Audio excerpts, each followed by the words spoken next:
ये उनके खिलाफ कोई आंदोलन नहीं कर रहे हैं। तब हम लोगों ने तय किया कि अब ज्यादा दिन तक रुक के फायदा नहीं है।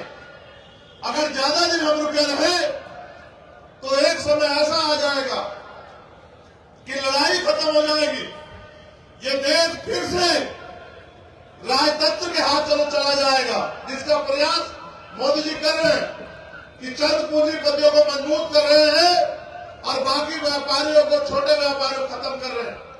जो सरकारी नौकरी हमें पैरों में खड़ा करती थी, उस सरकारी नौकरी को खत्म कर रहे हैं। ठेका, संविदा, इनके नाम पे आरक्षण की हत्या करके अपने लोगों को बिठा रहे हैं, लेटरल एंट्री से अपने लोगों को बिठा रहे हैं। तब हमने इस काम को शुरू किया और आज आपके संघर्ष से देश भर में चर्चा है कि राजस्थान को 3 तारीख के जो परिणाम आ रहे हैं, वो परिणाम ऐतिहासिक होंगे। आजाद समाज पार्टी के बिना, आरएलपी के बिना सरकार नहीं बनेगी राजस्थान में। अगर आज ऐसा माहौल हुआ है, इसके लिए उत्तर प्रदेश के लोग बधाई के पात्र हैं, क्योंकि मेरा जन्म उत्तर प्रदेश में हुआ और मुझे संघर्ष करना आप लोगों ने सिखाया, मुझे ताकत आप लोगों ने दी है। अगर आप लोगों ने संघर्ष न किया होता, मेरी साथ न दिया होता, तो शायद आज राजस्थान में ये विश्वास और प्यार मजबूत नहीं होता। राजस्थान के लोगों ने तो मन बना लिया,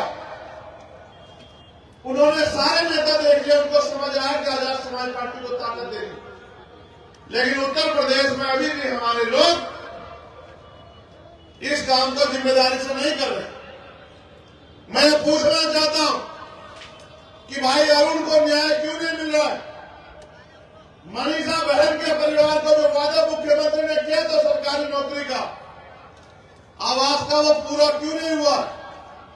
उसका एकमात्र कारण यह है कि उत्तर प्रदेश की भाजपा सरकार को लगता है, क्योंकि अभी अभी वो दलित सम्मेलन कर रही है और बहुजन समाज पार्टी ने उनको वॉकओवर दे दिया। आप ये महसूस करो कि जब कोई दुश्मन हमारे लोगों को बरगलाने के लिए, बेवकूफ बनाने के लिए हमारी बस्तियों, हमारी गलियों में, हमारे कस्बों में आए, तो हमारे पढ़े लिखे लोगों को उनका विरोध करके अपने समाज को उनका सच बताना चाहिए। लेकिन जब भारतीय जनता पार्टी ने अभी दलित सम्मेलन बुलाए, उसका एक जवाब बहुजन समाज पार्टी ने नहीं दिया। इसका मतलब उनके नेता ये तय कर चुके कि हम तो कमजोर हो ही रहे हैं, अब ये अगर समाज बाबा साहब अम्बेडकर का मिशन छोड़ के भाजपा की तरफ चला जाए तो हमें तकलीफ नहीं होनी चाहिए। लेकिन आप सोचो कि अगर ये समाज अपनी राजनीतिक हैसियत छोड़ के कहीं गया और पिछड़कू बन गया, तो इनके हिस्से में क्या आएगा? उत्तर प्रदेश में आप बहुजन समाज के लोग इतनी संख्या में हो कि अपनी ताकत अपने बलबूते बना सकते हो।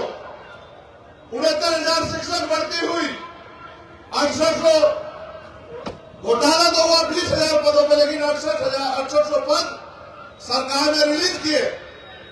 मैं जब चुनाव में था तो देख रहा था कि वो बच्चे रोज भाजपा कार्यालय या सड़कों पर आंदोलन करते हैं।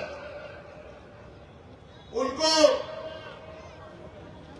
पीट के भगाने का भाजपा के लोग करते हैं। भारतीय जनता पार्टी में बैठे दलित पिछड़े वर्ग के नेता, उनके मुंह से एक शब्द नहीं निकलता। अगर आप इन पार्टियों में पिछड़कू बन जाओगे तो क्या ये आपको सम्मान सम्मान का जीवन दे पाएंगे? अपने मन से सोचो।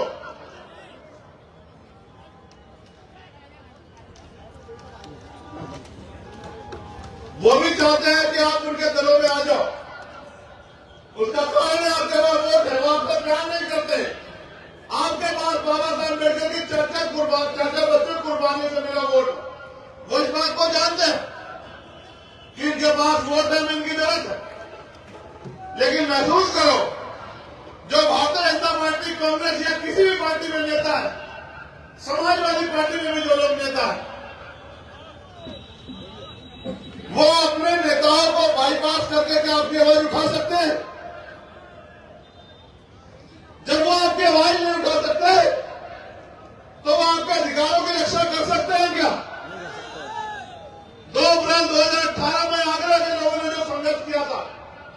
ऐतिहासिक था, वो इतिहास में लिखा गया।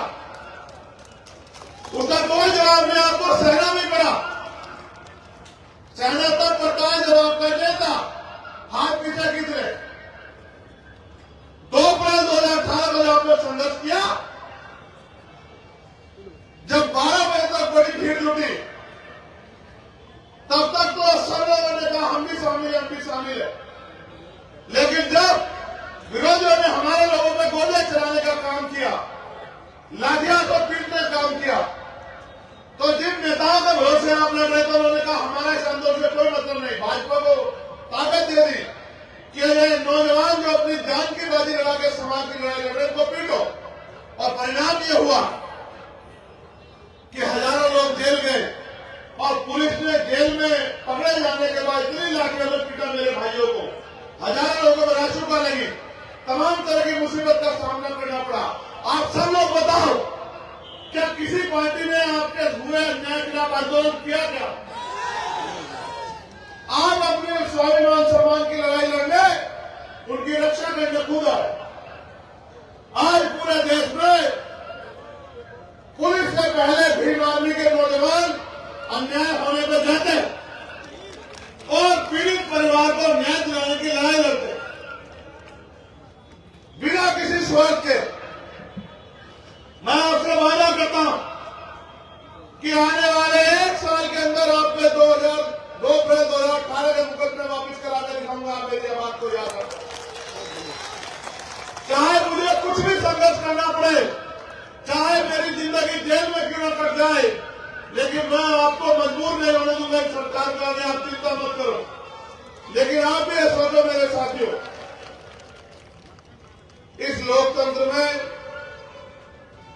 जब तक आप अपनी राजनीतिक ताकत नहीं बनाओगे तो आपके साथ ये जुल्म जाति अन्याय अत्याचार होता है। आप इतनी बड़ी संख्या में यहां आए और यहां से आप कुछ सीख कर नहीं जाते और जाके उस काम को अमल में नहीं लाते, तो फिर ताकत कैसे बनेगी? ये लोकतंत्र है, संगठन में शक्ति है। अगर आप संगठन का काम प्रॉपर नहीं करते, अपनी बूथ की कमेटियां, सेक्टर की कमेटियां, विधानसभा की कमेटी, जिले कमेटी और जो हमारे पार्टी के फ्रंटल संगठन है उनकी कमेटियां नहीं बनाते, जिम्मेदारी नहीं उठाते, तो आपकी ताकत कैसे बनेगी? आप ये सोचो, आपकी पार्टी का संगठन कोई दूसरी पार्टी के लोग बनाएंगे क्या? अब जिन नौजवानों पर मुझे भरोसा है कि वो स्वाभिमान सम्मान की लड़ाई लड़ेंगे, वो हाथ में कैमरा लेके वीडियोग्राफर बनना चाहे, फोटोग्राफर बनना चाहे, तो आंदोलन कैसे कामयाब होगा? मैं आ जाऊं तो आ जाओ, और फिर जो जमीनी काम जिले में करना वो ना करो। मैं आ जाऊं तो बड़ी संख्या में नारे लगाओ और जाके अपने क्षेत्र में जिम्मेदारी न उठाओ, तो ताकत कैसे बनेगी? मैं भी देखता रहता हूं कौन काम कर रहा है और कौन मुझे सिर्फ चेहरा दिखाने के लिए आता है। मैं ये भी जानता हूं, हमारे अकाली दल के प्रदेश अध्यक्ष जी भी यहां बैठे और हमारे भंते जी भी, अब सीनियर लोग यहां बैठे। मैं ये भी जानता हूं कि आगरा के जो लोग हैं वो सक्षम लोग हैं, वो किसी कमजोर के साथ नहीं खड़े होते। 92 से पहले जब वो यहां चुनाव लड़ती थी उनको 1000-1200 वोट मिलते। जब 92 में अलायंस हुआ तो आपके अंदर हिम्मत जागी और आपने ताकत बनाने का काम किया। मैं आगरा के लोगों का स्वभाव जानता हूं, अलीगढ़ के लोगों का, हाथरस आश्रम के लोगों का। आज कमजोर के साथ नहीं खड़े होते, इसलिए हमने राजस्थान में जाकर ताकत बनाने का काम किया कि आप भी जागो, आप भी मेहनत करो, आप भी लापरवाह मत बनो। राजस्थान में ताकतवर हो जाएंगे, उससे उत्तर प्रदेश की समस्याओं का हल नहीं होगा। राजस्थान में ताकतवर हो जाएंगे, उससे उत्तर प्रदेश के बच्चों को रोजगार नहीं मिलेगा। उत्तर प्रदेश में जो गुंडागर्दी हो रही है उसका जवाब नहीं मिलेगा। उत्तर प्रदेश में जो गरीबों की जमीन दबाई जा रही है, आरक्षण का प्रावधान खत्म किया जा रहा है, घोटाले हो रहे हैं, प्रमोशन में रिजर्वेशन नहीं है, उसका लाभ नहीं मिलेगा अगर राजस्थान में ताकतवर होंगे। अगर उत्तर प्रदेश में ताकतवर होंगे तब इसका लाभ आपको मिलेगा। किसी भी संगठन की ताकत होती है उसके कार्यकर्ता, नेता नहीं होते। नेता तो कार्यकर्ताओं की मेहनत से बनता, लेकिन अगर भीड़ अपना काम ना करे, अपनी जिम्मेदारी ना अदा करे तो कामयाबी नहीं मिल सकती। मैं मंच पे भी जो हमारे नेता उनसे भी कहूंगा, अगर सच में कुछ बना के दिखाना है, ताकत अर्जित करनी, तो मेहनत करो, शकल दिखाने का काम मत करो। मैं आता हूं तो मंच पे आ जाते हो सब लोग, और फिर दोबारा तभी आते हो जब मैं आता हूं। उसके अलावा जो बुनियादी काम है, डाल के गली गांव में जब संगठन बनाने का, अपनी जिम्मेदारी अदा करने का, वो नहीं करते। और फिर चुनाव में भी सोचते हो कि आपकी ताकत बन जाएगी। कैसे बन जाएगी ताकत? ये बैनर लगाने से ताकत नहीं बनेगी। ये राजधानी है आगरा, क्या हालात है इसमें आपको सोचना चाहिए। जब तक आप जाके अपनी बात नहीं समझाओगे, जब तक आप जाके अपनी बात लोगों तक नहीं पहुंचाओगे, तब तक लोग आपके साथ नहीं खड़े होंगे। लोग तो सीधे बच्चे हैं, उनको जो कह दिया जाता है वो उसी को मानने लग जाते हैं। वो क्या जाने कि किस तरह ध्यान हथेली पर के भीमान में अगर समाज पार्टी के लोग संघर्ष कर रहे हैं। और आज आपको हालात पता है क्या है? 2024 के बाद हो सकता है कि देश के संविधान को बदल दिया जाए। ये देश का संविधान है तो आपके लिए कुर्सियां हैं, आपके लिए मंच है, आप पे वोट देने का अधिकार है। इस देश का संविधान आया तो आप पे नौकरी, व्यापार करने का अवसर मिला आपको। इस देश का संविधान आया तो आपका सम्मान बढ़ा, आपको समानता का अधिकार मिला। आपको क्या लगता है उस संविधान की रक्षा कोई और करेगा क्या? उस संविधान को लागू कोई और कराएगा क्या? आज संविधान दिवस है, हमारे लोगों ने संविधान का कितने मोल समझा। अगर ये संविधान नहीं है तो आपकी हैसियत क्या आपने कभी महसूस किया? अगर ये संविधान नहीं है तो महिला को क्या अधिकार है आपने कभी महसूस किया? एक एप्लीकेशन मेरे पास और है, एक बच्ची है, पुलिस के लोग यहां हैं,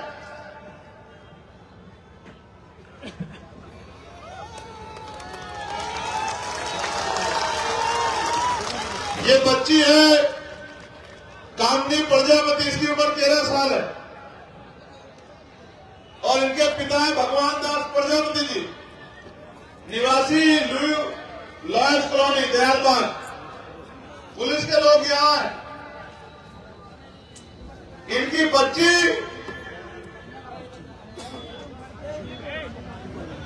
इनको आने दो भैया, ऐसे क्यों कर रहे हो? 1 महीने से गायब है। अलग लोग ये कहां बिठाने वाले कुछ लोग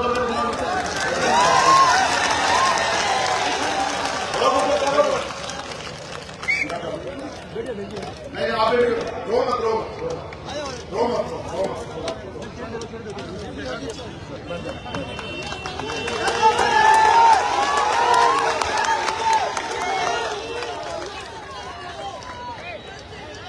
इनकी बच्ची 13 साल की बच्ची 1 महीने से गायब है और अभी तक कोई खबर नहीं है।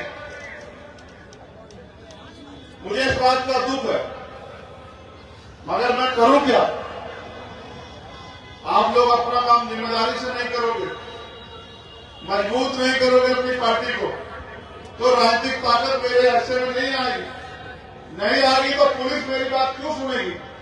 जब तक उनके अंदर ये भय ना पैदा हो कि कब चंद्रशेखर आजाद और आजाद समाज पार्टी ताकत और होकर सत्ता में आ जाएगी, और फिर अगर हमने उनके कहे सही काम नहीं किया तो ये हमारे ऊपर कार्रवाई करेंगे, मुकदमे दर्ज करा के जेल भेज देने, हमारी नौकरी लेना क्यों करेंगे मेरे साथ से काम? आज अगर गरीबों को उत्तर प्रदेश में न्याय नहीं मिल रहा है, उसके जिम्मेदार आप लोग, क्योंकि आप अपनी राजनीतिक ताकत नहीं बना रहे, आप अपना काम नहीं कर रहे। अगर आप जिम्मेदारी से अपना काम कर लो और बहुजन समाज में भाईचारा पैदा करके अपनी ताकत बना लो और आपके हिस्से में भी राजनीतिक ताकत आ जाए तो कोई जनजातीय अन्याय प्रचार की बच्ची पर नहीं हो सकता है। एनसीआरबी का डाटा पढ़ो कि क्या हाल है उत्तर प्रदेश में। अपराधी खुलेआम घूम रहे हैं तुम्हारी वजह से। मुझे सरकार से कोई वो नहीं है शिकवा, क्योंकि मैं जानता हूं सरकार तो यही करेगी, जिनकी सरकार है उनका काम करेगी, आपका काम नहीं करेगी। आपको उनमें कभी कभी भाई अपने नजर आते हैं, आपकी जाति धर्म के लोग जो उन पार्टियों में कभी कभी आप उनके साथ जाना चाहते हो, लेकिन जब आपका जुल्म होता है आपको एहसास होता है आपकी लड़ाई लड़ने वाला कोई नहीं। इन्होंने लिखा है भाई चंद्रशेखर जी, आप बहन बेटियों की रक्षा करने वाले और न्याय दिलवाने वाले भगवान हो। मेरे माता पिता का रो रो कर बुरा हाल है। मैं आपसे हाथ जोड़कर विनती और निवेदन करता हूं कि आप ही हमें न्याय दिला सकते हो। क्या करूं मैं, कैसे दिलाऊं न्याय, आप सोचो। जब तक आप अपना काम जिम्मेदारी से नहीं करो, जब तक आप ये जो टोपी आपने पहनी है टोपी पहनाना मुझे बंद नहीं करोगे कि मेरे सामने मुंह दिखाई बात करो काम करो, तब तक नहीं बनेगा। जिम्मेदारी जब तक नहीं उठाओगे, अपनी गली बस्तियों में जाओ और ये पूछो कि जब बाबा साहब ने कहा था कि नानी का बेटा राजा नहीं बनेगा, राजा वो बनेगा जो हकदार होगा, तो चंद्रशेखर आजाद में क्या करिए। अगर कुर्सी की कोई लालच होता तो अपना दल न बनाकर विचारधारा राय माननीय काशीराम साहब के सपनों, बाबा साहब के सपनों का किसी भी पार्टी में मैं और टिप्पण साहब श्री जी किसी पार्टी में जाकर एमपी एमएलए बन जाते, लेकिन उन दलों से आपको न्याय नहीं दिला पाते, आपकी आवाज नहीं उठा पाते। इसलिए दल बनाया। मैं अकेला कितनी मेहनत करूंगा जब आप लोग मेहनत नहीं करो।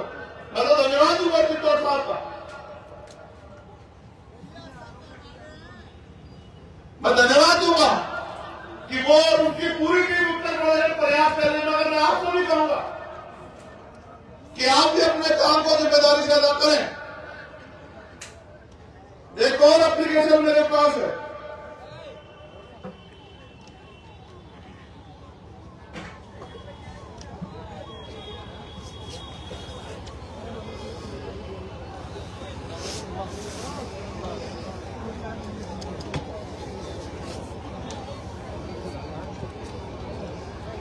इनके पति गायब हैं और मुझे लग रहा है 8वें महीने की घटना है। अभी तक कोई कार्रवाई नहीं हुई, कोई जानकारी नहीं मिली।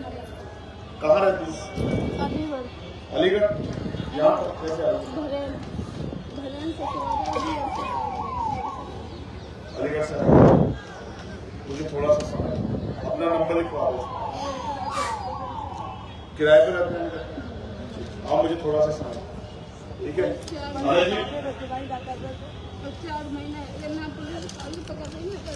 पकड़े के ना दीजिए, आप चिंता मत करो, ये भी करो। ये इनके वाले एप्लीकेशन है और ये दो अलग अलग।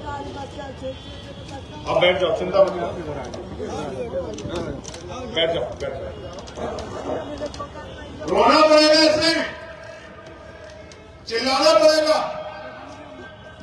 क्योंकि आप अपनी बारी का इंतजार कर रहे हो उत्तर प्रदेश में।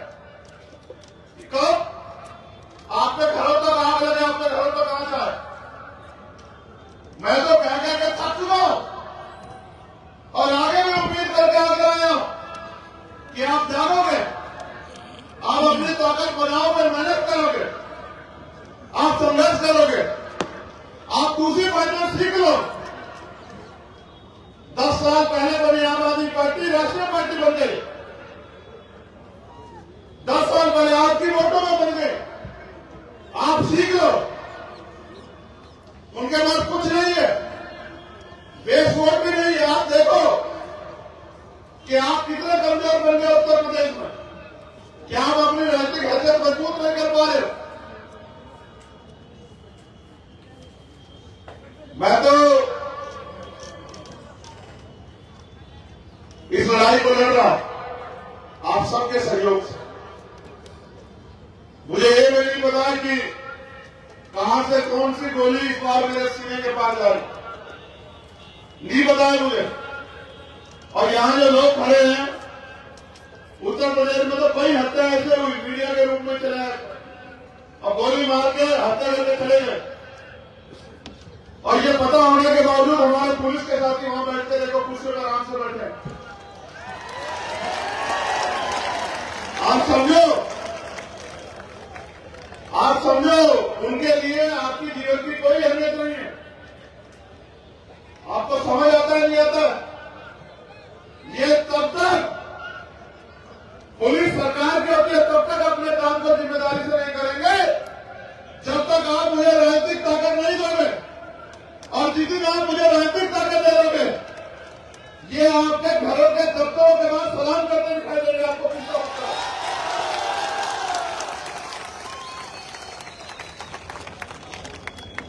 अगर यहां पर घटना घट जाए इनको कोई मतलब नहीं है। इनको यह नहीं पता कि जो तनख्वाह इनको मिली वो हमारे टैक्स की है, ये जितने लोग बैठे उनके टैक्स की है। आपको संविधान की ताकत को समझना चाहिए। मेरे लोगों को बैठ जाओ, उनकी तरफ ध्यान हटाओ, उनसे मेरी बात पर ध्यान लाओ। आपको संविधान की ताकत को समझना चाहिए।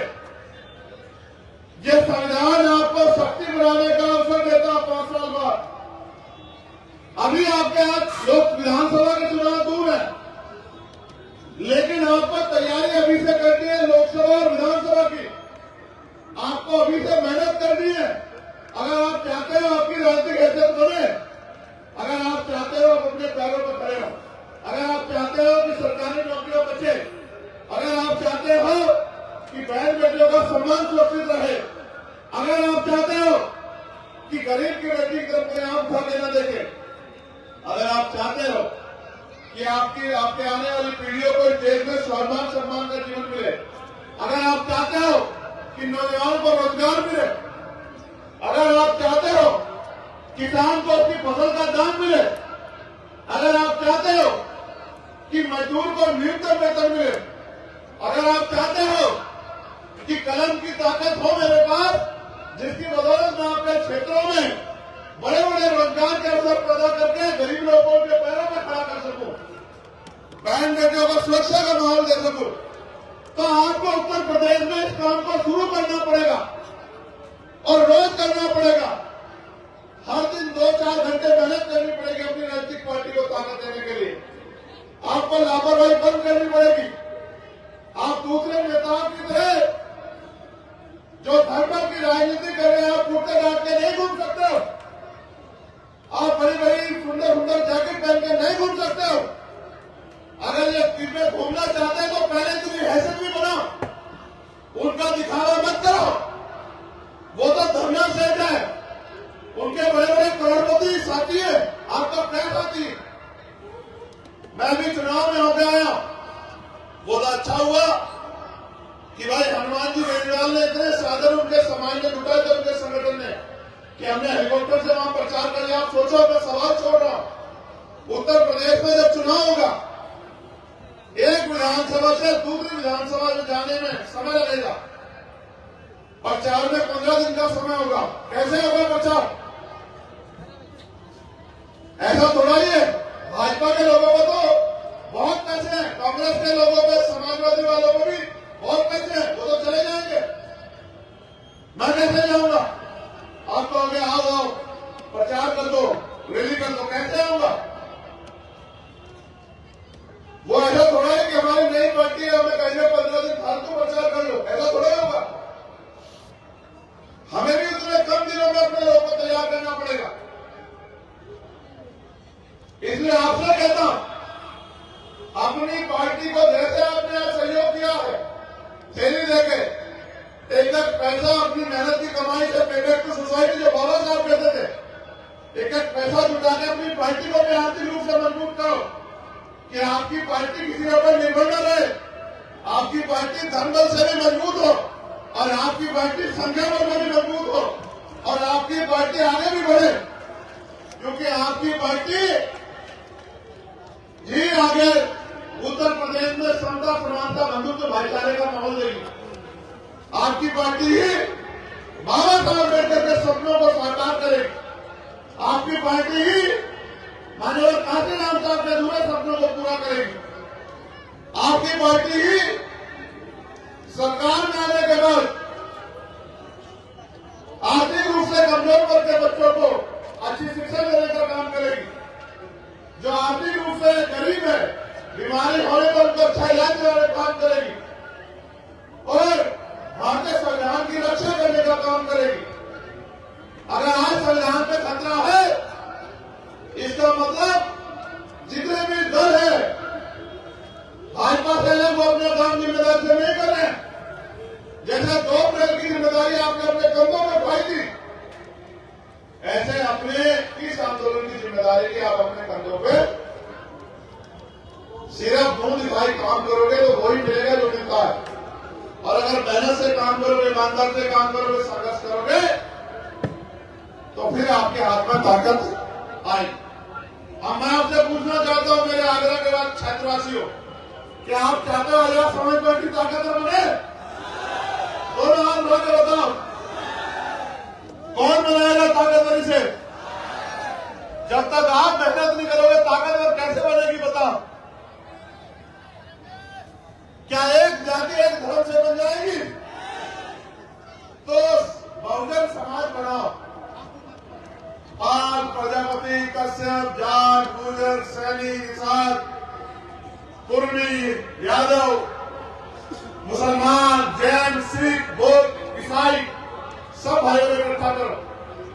दलितों की जो सब जातियां हैं, वाल्मीकि, पासी, धोबी, कोरी, खटीक, सबको इकट्ठा करो। जो बहुजन समाज है उन सबको इकट्ठा करके भाईचारा बनाओ, भाईचारा कमेटी बनाओ, सम्मान से करो और सदस्यता अभियान चलाओ। गली गली में, गांव गांव में सदस्यता अभियान चलाओ और ताकतवर बनो, लोगों को जोड़ो। और जब संख्या में तैयार हो जाए तो अपने बीच के व्यक्ति को जिता के विधानसभा भेजो, तब आपकी ताकत बढ़ेगी। इस बार आप आगरा पे संकल्प ले लो कि उत्तर प्रदेश से भी आपको हरा हुए अपने लोगों को लोकसभा विधानसभा भेजना ही भेजना है। उसके लिए आप जो संगठन के लोग हैं उनको आज से लग जाना है, अपने बूथ सेक्टर तैयार करना है, विधानसभा कमेटी जरूर करनी है और वंचित वर्ग की सभी जातियों को इकट्ठा करके उनको संगठन में जिम्मेदारी देके उनके समाज को भी जोड़ के सम्मान को ख्याल रखते, अधिकार का ख्याल रखते, उनको भी भाईचारा पैदा करके आगे बढ़ाना। जब आप ये काम करोगे तब आजाद समाज पार्टी मजबूत होगी और जब आजाद समाज पार्टी मजबूत होगी तो आप लोग मजबूत होंगे। इसलिए मैं अपनी बात को समाप्त करते हुए अभी भारतीय संविधान की प्रस्तावना यहां से पढ़ूंगा और आशा और उम्मीद करूंगा, आपसे भी आग्रह करूंगा कि आप खड़े हो जाए अपनी जगह पे।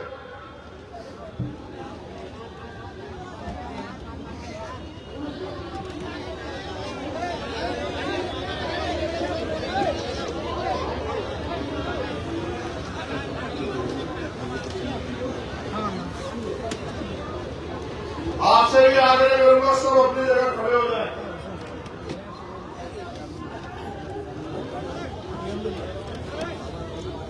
और मेरे साथ दोहराए, तुम लोगों ने आज निराश किया वो जो उधर खड़े हो। मैं शक्लें याद रखता हूं और मैंने इसलिए तुम्हारा फोटो भी खिंचवाया है। जब तुम्हारी बस्तियों में उसमें आऊंगा फिर तुमसे बात करूंगा।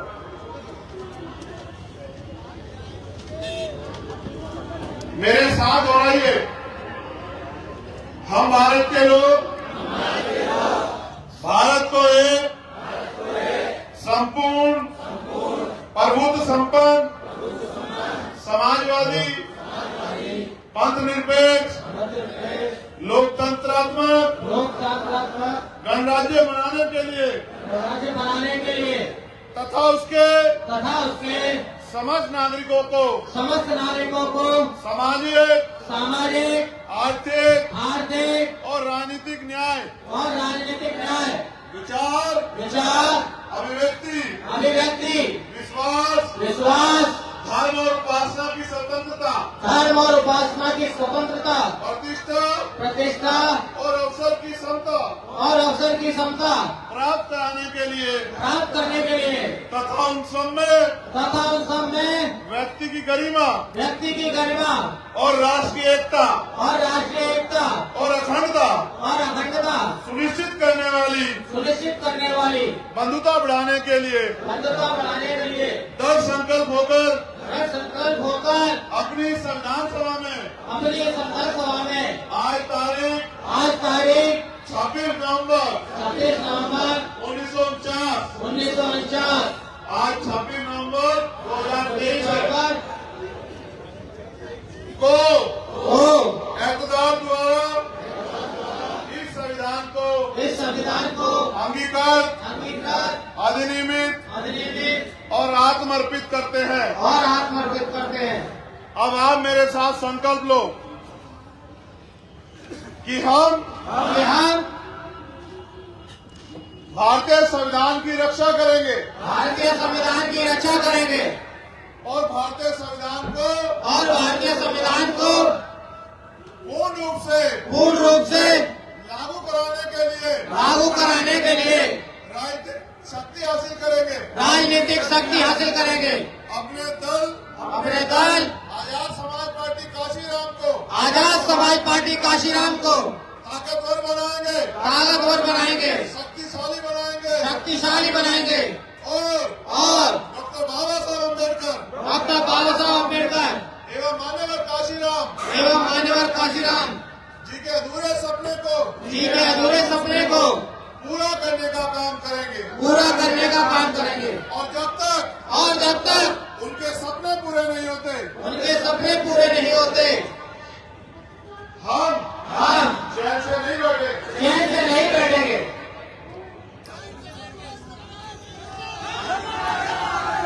नहीं, धोखा मत दो। मान्यवर काशीराम साहब कहते थे कि मैं ज्यादा कुछ नहीं कर रहा, बस अपने नालायक समाज को लायक बनाने का काम कर रहा हूं। देखो कैसी ताली बजाई इन्होंने, समझते हो? मैं भी समझता हूं। ये नालायक सुन के खुद को देखो कितना खुश हुए। देखा आपने? जो समाज इतना भोला हो उसको तो कोई भी बेवकूफ बना सकता है। राज वो लोग करते हैं जो समझदार लोग होते हैं। बेवकूफ लोग कभी राज नहीं करते। जब तक लापरवाह रहोगे, गैर जिम्मेदार रहोगे, कमजोर रहोगे, तब तक राज तो बहुत दूर की बात है। कुर्सियों के आसपास भी भटकने देगा कोई आपको। राज करना है तो राज जैसी सोच पैदा करो, समझते हो? राज जैसी सोच लापरवाह लोगों की नहीं होती, गैर जिम्मेदार लोगों की नहीं होती। पहले जिम्मेदार बनो, अपने कंधों को जिम्मेदारी उठाओ और फिर अपनी उसकी हिसाब की मदद करो, तब जाके आएगा राज। बहुत बहुत धन्यवाद। जय भीम, जय भारत, जय मंगल, जय जोहार।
है